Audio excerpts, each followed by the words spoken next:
There's no points, right? Because it's an exhibition. So that's what's interesting is Floyd's making more money than anybody, and he's boxing people who have no chance of beating him, and he's doing it as an exhibition. It doesn't even hurt his record. I can see a little bit. Yeah, a little bit. And that's what I feel like's happened with Mayweather. Why do you think he does those things, though? Do you think For money. I don't think he's got the money he says. That's what I think.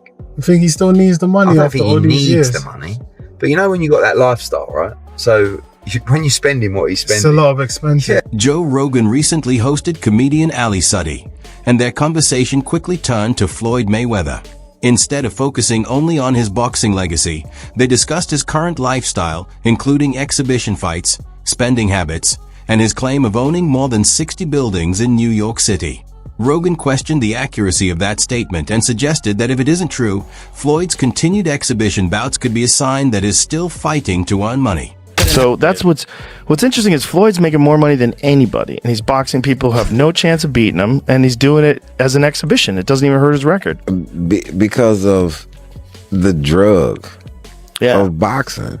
Just also like money. Just like but I don't even think he don't need any money. He spends so much money. Yeah, but he don't need any. Floyd, are you sure? Yeah, Floyd good. I bet if he's playing for the future, you got to keep it coming in if you're going to. Floyd Mayweather's reputation for wealth is almost as famous as his undefeated boxing career.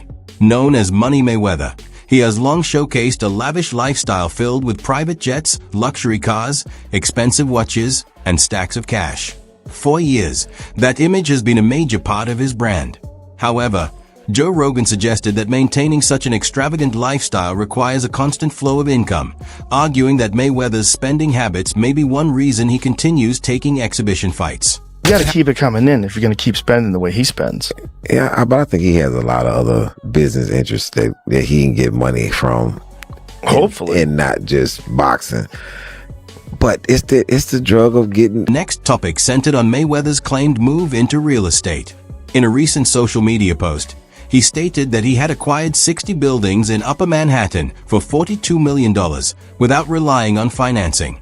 He showcased the properties online, interacted with residents, and presented paperwork as proof. Mayweather also claimed the portfolio includes more than 1,000 rental units managed through his company, VA Properties, describing the purchase as a major step in building his real estate empire. I love bringing the people into my lifestyle, showing the people how I live. Now, I know you guys see me on a regular talking about real estate. Well, lately, I purchased 62 apartment buildings in New York City. And what I need you guys to do, slide over and check out the photos. It's not all 62 buildings, it's a few buildings, but guess what? All the buildings belong to me. I don't have no partners. And all the retail down low on my buildings all belong to me. Guess what? At first, the deal looked like a major success story, with Mayweather appearing to transition from boxing icon to real estate investor. He said the project was inspired by his own upbringing and his desire to help families in communities similar to the one he came from. According to Mayweather, affordable housing was about creating long-term value and making a positive impact. However, doubts soon emerged. Public records suggested that he may not have purchased the entire portfolio as claimed. Reports indicated the properties were already linked to Black Spruce Management, a company deeply involved in New York's affordable housing sector. Some sources believe Mayweather's role could be limited to a smaller ownership interest rather than full control of the properties. Yeah. And on a point like this, because in New York City. Despite the questions surrounding the deal, Mayweather has continued to stand by his claims online. Through videos and posts, he presents himself as the primary figure behind the properties, regularly appearing on site, interacting with residents, and embracing the image of a major Manhattan landlord. Rogan viewed the situation with some skepticism, but acknowledged Mayweather's talent for shaping public perception. According to him, Mayweather understands the power of image. If people see him acting like the owner and leading the operation, many will naturally accept that version of the story. Throughout his career, building and maintaining a powerful public persona has been one of his greatest strengths. 6 months with one of my new investments, I would be making $300 million a month. What investment is that? In real estate. I'm heavy in real estate. Even though I got a lot of cash, OPM. You don't always have to use your money. That's why it's very important for y'all to make sure y'all keep. What stood out most to Rogan wasn't just the real estate story, but the pattern in Mayweather's actions over time. In his view, Mayweather has no real need to compete anymore in a traditional boxing sense. His undefeated record is secure, his legacy is already established, and he has accumulated massive generational wealth. Even so, he continues to enter exhibition matches. These events are far from competitive title fights. Instead, they are designed as entertainment spectacles against internet personalities, influencers, and non-elite opponents. Each appearance reportedly brings in significant payouts, ranging from around $10 million to $20 million, or even higher depending on the event. He owe that money to the IRS. How much does he owe? It's in the $20+ million range. It's a lot of money, man. But it's not something that he's been, it's not like deception. No. It's just neglect to pay. Neglect. And it's also like, I think, and there is like a truth to this, he makes so. Rogan's main question was straightforward. If Mayweather is truly retired, why does he keep returning to the ring? His explanation was equally direct. In his view, it comes down to financial necessity rather than legacy or personal interest. Mayweather maintains an extremely high level of spending, one that would be difficult to support even with vast wealth. From this perspective, exhibition fights offer the perfect balance. Mayweather remains in full control. He chooses the opponents, dictates the terms, and minimizes risk. Since he faces competitors who are far below his skill level, the danger of losing is virtually non-existent. The events function more as entertainment shows than real competition, yet the earnings are substantial. For Mayweather, it becomes a situation where large paydays are generated without putting his undefeated record on the line. One of the best investments that I did was New York real estate. So it started off with 7 figures. And I was getting a certain amount of money every month. When I first gave them $5 million, I was getting $50,000 a month. So I said, yo, the money kept coming on the 18th every month. 50,000 would come in. I still was competing. I still was fighting. I still was active, and I still. Rogan also highlighted what he saw as a contradiction in Mayweather's lifestyle, a kind of split identity. On one hand, there is the public image of him leaving clubs with an entourage, carrying large amounts of cash and embracing a flashy, extravagant lifestyle. On the other hand, he is also known for strict discipline, avoiding alcohol, running late at night after social events, and maintaining elite physical condition year-round. That level of consistency doesn't align with the idea of someone who is simply callous with money. Instead, it reflects a calculated mindset and constant preparation. According to this view, it may also explain how Mayweather has remained relevant. While exhibition fights may appear to be entertainment, he still approaches training with the seriousness of championship preparation. He manages his image, his body, and his mystique carefully. This contrast between party lifestyle and disciplined athlete helps keep public interest alive, reinforcing the idea that he remains in control even when outside narratives suggest otherwise. Floyd Mayweather, in this article, it states that he's spending $402 million in real estate investment in a 1,000-unit affordable housing portfolio in Upper Manhattan. The portfolio includes over 60 buildings and is one of the city's largest real estate deals of the year. Wow. Well, thank you, Floyd Mayweather, for investing into New York. Rogan returned again to the real estate discussion, focusing less on the exact details of the 60-building claim and more on the motivation behind making it. In his view, it reflects a larger transition in Mayweather's life that as Mayweather gets older and steps further away from regular competition, the frequency of his fights has naturally declined. That creates a need for a new identity beyond boxing. Presenting himself as a real estate mogul helps fill that space. From this perspective, it becomes less about simple publicity and more about legacy building. The message shifts toward establishing himself as more than just a former champion, positioning himself as a businessman focused on long-term, lasting ventures. I believe in building generational wealth. Even like when my children, all 4 of my children are adults. And I told them, no more handouts, because I feel like I'm hurting my children. Rogan still approaches the story with doubt. In his opinion, The figures being shared don't fully match publicly available reports. The idea of Mayweather independently spending around $400 million in cash without assistance feels more like a crafted image than a verified fact. Despite that, Mayweather continues to reinforce the same narrative. He presents himself as someone who is still expanding, still in control, and not in decline. The messaging is consistent.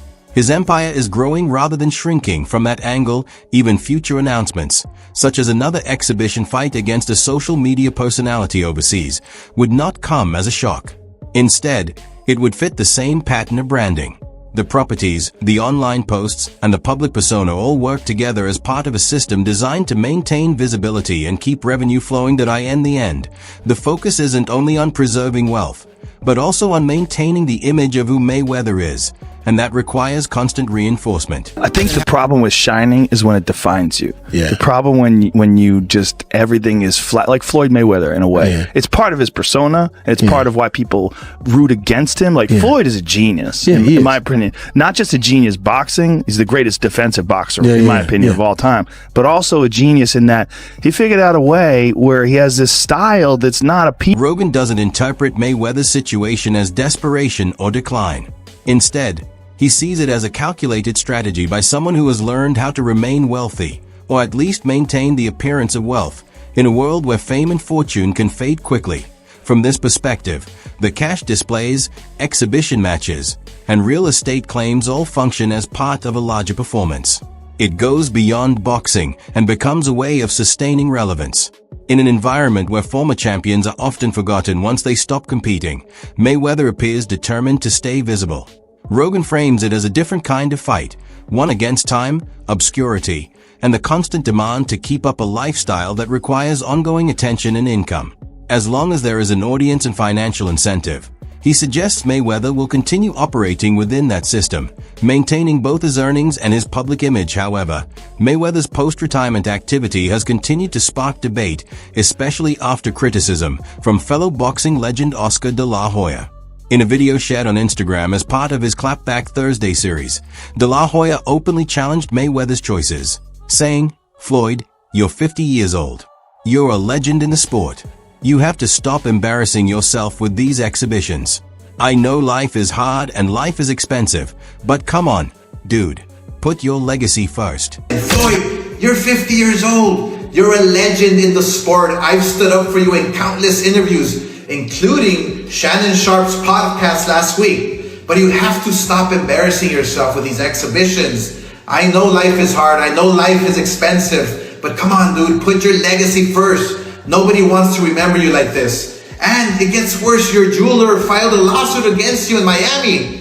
And many are saying you're gonna have to sell off your assets. Came across as direct, sharp, and deeply personal, striking a clear nerve with Floyd.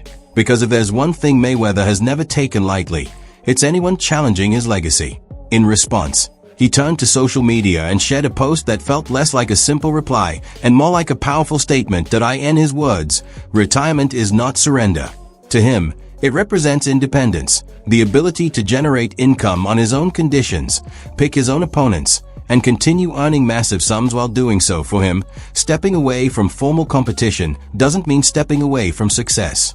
Instead, it means shaping life exactly how he wants it. He explained that retirement isn't about slowing down, but about freedom. A freedom he earned through years of discipline and work, allowing him to choose his own path and experiences.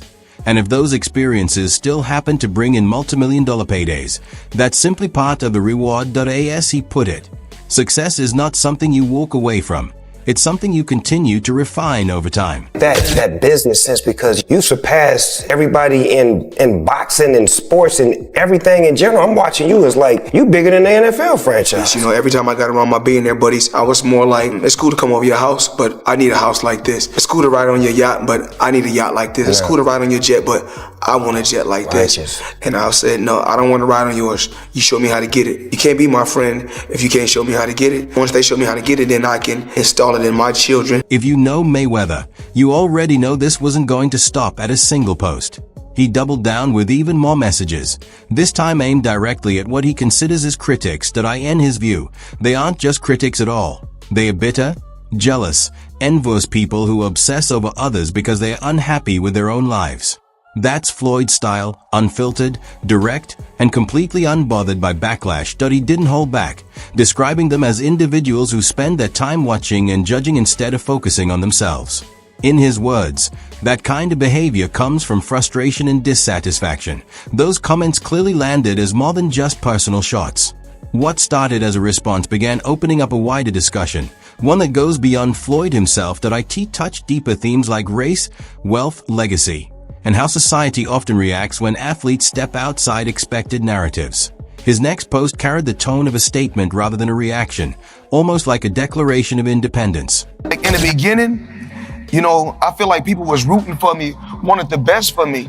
And the more and more as I accomplished more and kept accomplishing things, then you start seeing like different things. Then you start saying, he's a wife beater, or he's not that smart, or you hear so many different things. And I just feel like, okay, According to him, people expect athletes to end up broke, not to build financial empires. They expect flash and hype, not financial discipline or literacy. But he insists he is rewriting that entire script using his own money, his own mindset, and his own decisions. And if that bothers anyone, he believes it reflects more on them than on him. There is one point where his argument does hold weight.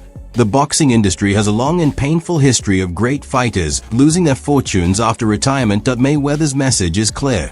He refuses to be part of that pattern. In his eyes, he is reshaping how his story ends, and doing it completely on his own terms. But the narrative becomes more divided depending on perspective. To some observers, his exhibition fights are simply a smart business move. He continues to generate massive earnings by facing low-risk opponents, YouTubers, MMA fighters, and relatively unknown boxers, turning each appearance into a profitable event while avoiding serious danger in the ring.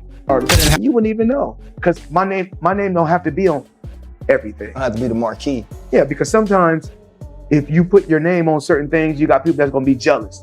So sometimes I was like, I don't got to have my name on it to collect the check. He continues to stay in peak physical condition, keep his name relevant, and capitalize on the brand he built over decades of dominance. On the other side of the debate, an opinion often associated with critics, like Oscar de la Hoya, it's viewed very differently. They see it as a gradual decline, a slow erosion of a legendary reputation. In their eyes, the issue isn't that he is losing fights, but that is lowering the perceived value of his legacy. Some argue that each exhibition appearance chips away at the memory of the undefeated 50-0 record. They claim that the greatest defensive boxer in history risks being remembered less for his prime and more for what they call circus-style events driven by money rather than legacy. But that raises a fair question. How accurate is that criticism? From another perspective, Floyd isn't taking punishment or putting his health at risk. He isn't getting knocked out, and he isn't facing elite-level threats. Instead, these exhibitions are closer to controlled sparring sessions performed in front of large crowds. In that sense, they function more like brand extensions than competitive fights.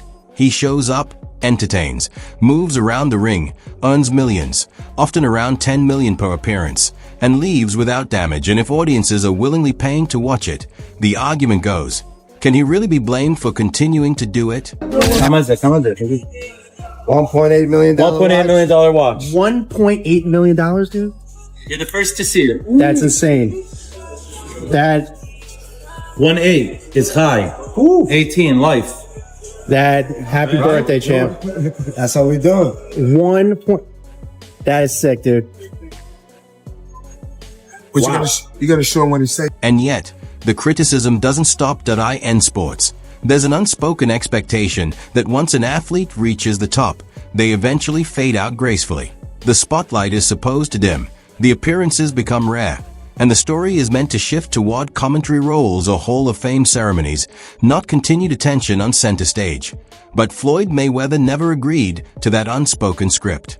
And that's exactly where the controversy continues to grow. That he isn't just competing beyond his prime years, he's actually prospering in them. In fact, he's reportedly earning more in this phase of his life than many champions make during their peak fighting careers. Beyond the ring, he's actively involved in business ventures, real estate investments, and launching new companies, expanding his financial footprint far outside boxing. Still, instead of widespread applause, a large part of the reaction remains critical. Just another ordinary day, chilling in an EWB Rolls Royce, For those that don't know what an EWV is, that's an extended wheelbase Rolls Royce. I need the leg. I know I ain't that tall, about 5'8.5". Some days 5'9", but it is what it is.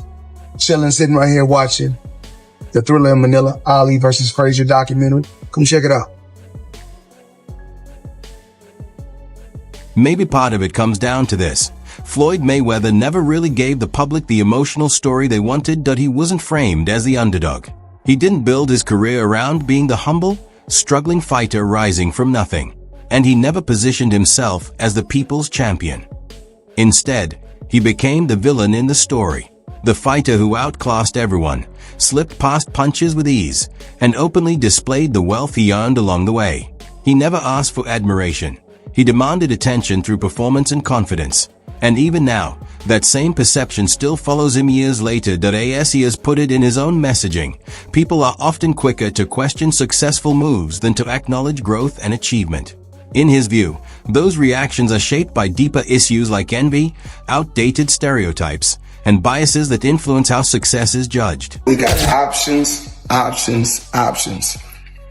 I got about 100 cars, but right here, we like to call this the Sweet 16. Lambo, Ferrari,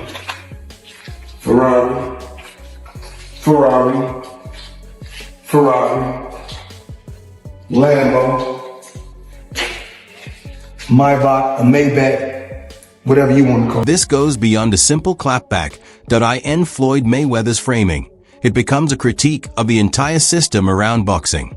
Is essentially pointing at the sport and parts of the media culture around it, and arguing that there's an uncomfortable preference for stories where black champions only win if they eventually fall. In that view, the preferred narrative is the broken fighter, not the financially successful one. The fallen hero tends to be celebrated more than the one who stays on top and turns victory into long-term wealth. It's a message that hits harder in a sport historically shaped by struggle. Many boxers come from difficult backgrounds, and their rise is often built on hardship. Those stories resonate deeply with fans, but Mayweather suggests that once that success becomes sustained, especially financial success, the admiration often shifts into criticism, and has made it clear he doesn't accept that pattern. As he puts it, he didn't follow the expected script. He studied the business side, invested his earnings, and built a legacy on his own terms, regardless of public approval. Everybody kept asking me, why you not coming back to fight? Why you not coming back to fight? So I look at the fight game. I said, okay. I said, fighters fighting, they make 3 million, 4 million, 6 million, 7 million. Some may make 10 or 20 million. But I'm doing exhibitions and I'm making 20, 25 million, 100 million for exhibitions. So why would I come back and fight? That final line really captures the entire situation. Floyd Mayweather doesn't operate on the need for approval, not from Oscar de la Hoya, not from fans, and not from the media. He moves on his own terms, setting his own rules and following his own vision. That independence is exactly what keeps the debate around him alive. Oscar de la Hoya, despite his own history of controversies, often represents a more traditional mindset in boxing. In that older school of thought, legacy is valued above everything else. The idea is that taking on real contenders matters more than participating in exhibition bouts, and that true legends are expected to carry themselves in a certain way once their prime is over. From that perspective, stepping into multiple exhibitions can feel like a departure from what boxing greatness is supposed to look like. And that contrast between redefining success and preserving tradition is what keeps the conversation around Mayweather constantly divided. The money man is back. I'm here in New York City with the one and only Benny the Jeweler. Benny, tell the people what you sold me today. All right. See what's going on. We got the Eye of the Tiger factory on a full pave bracelet.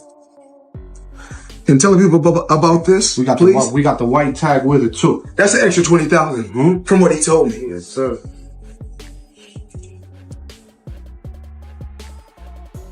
Money made, and y'all. That's the conflict unfolding in real time, and Mayweather shows no sign of stepping back. In his own mindset, he is no longer the young fighter taking instructions from promoters.